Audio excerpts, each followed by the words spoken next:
Hello everyone, welcome to you all study for math. तो चलिए कुछ ज्ञान बांटना शुरू करते हैं। सो आज हम स्टार्ट करेंगे। इसका प्रूफ बेसिकली आपके सिलेबस में नहीं है। यहाँ पे आपको सिर्फ और सिर्फ फॉर्मूला याद रखना है। तो यहाँ पे देखिए, सबसे पहले हम इसका थोड़ा सा इंट्रोडक्शन देख लेते हैं। Let E1 E2 and En be a partition of the simple space. ये जो है वो क्या है, हमारा सिंपल स्पेस को जो पार्टीशन होते हैं ना, उसको हम डिनोट करते हैं E1 E2 से En तक। यहाँ तक समझ में आ गया। And suppose that each of the event, जितने भी हमारे इवेंट्स होंगे वो सारे के सारे इवेंट हम किससे डिनोट करते हैं, E1 E2 से लेके En तक। बिकॉज हमारे जो इवेंट्स होते हैं वो n की पावर तक रहते हैं, फिक्स नहीं रहता ना कि इवेंट्स जो है वो कहाँ तक है। हैज़ नॉन जीरो प्रोबेबिलिटी, और जो इवेंट्स होते हैं वो क्या होते हैं, नॉन जीरो प्रोबेबिलिटी के होते हैं। ये चीज़ तो आपको पता है, मैंने इंट्रोडक्शन में ही क्लियर कर दिया था। अब बेसिक हम इसका फॉर्मूला ध्यान से देखते हैं। देखिए, PA which is equals to PE1 with multiplication of PA upon E1 plus PE upon E2, sorry, PE2 with multiplication of PA upon E2 plus so on PEN with PA upon EN। ये आपका formula है जो आपको याद रखना है। यहाँ पे क्या है कि हमें वैल्यूज़ पुट करनी होंगी, आपस में इनका मल्टीप्लिकेशन होगा, देन हम इसको ऐड करेंगे और हमारा आंसर आ जाएगा। बेसिकली हमारी n तक वैल्यूज़ नहीं रहती हैं।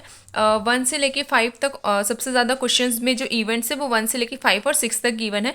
कुछ क्वेश्चंस ही ऐसे जिसमें 11 12 वैल्यूज़ गिवन है। बाकी हमारे पास जो वैल्यूज़ नॉर्मली इवेंट के लिए गिवन रहेंगी वो 1 से 6 तक ही होंगी। ओके, तो n तक के लिए नहीं जाना है, बट ये एक फॉर्मूला है जो हमें पता होना चाहिए।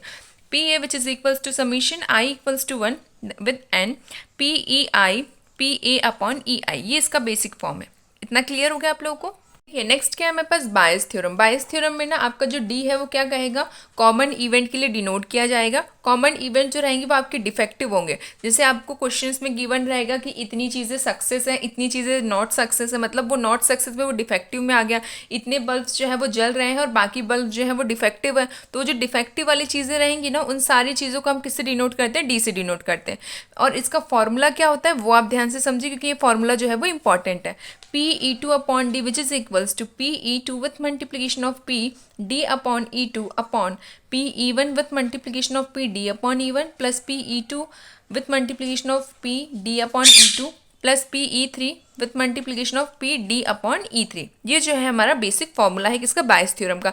ये दोनों फॉर्मूले जो है वो आपके एक्सरसाइज में बहुत यूजफुल है, इसलिए इस फॉर्मूले को आपको याद करना ही है। और इसके बाद हमारी एक्सरसाइज जो है वो काफ़ी सिंपल लगेगी आप लोगों को, तो इसलिए मैंने यहाँ पे इंट्रोडक्शन क्लियर करा दिया। Thank you so much for watching my video. Keep watching, keep sharing. Thank you.